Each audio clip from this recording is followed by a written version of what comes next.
আলহামদুলিল্লাহ, আজকে সোহরাওয়ার্দী উদ্যানে হেফাজতের এই মহাসমাবেশ থেকে আমরা ঘোষণা করতে চাই, এই বাংলাদেশের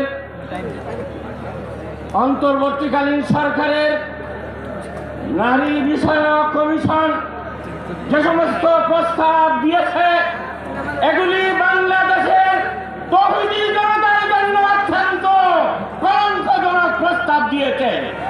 এই সমস্ত প্রস্তাব বাংলাদেশের তৌহিদি জনতা কখনো মেনে নিতে পারে না।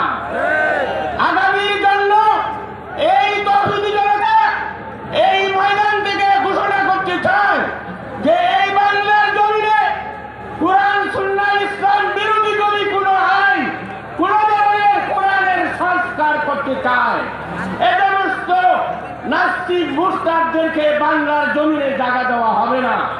ওয়াকিল দাওয়ানা আলহামদুলিল্লাহ। এই পর্যায়ে বক্তব্য রাখবেন হেফাজতে ইসলাম বাংলাদেশের অন্যতম নায়েবে আমির, দক্ষিণ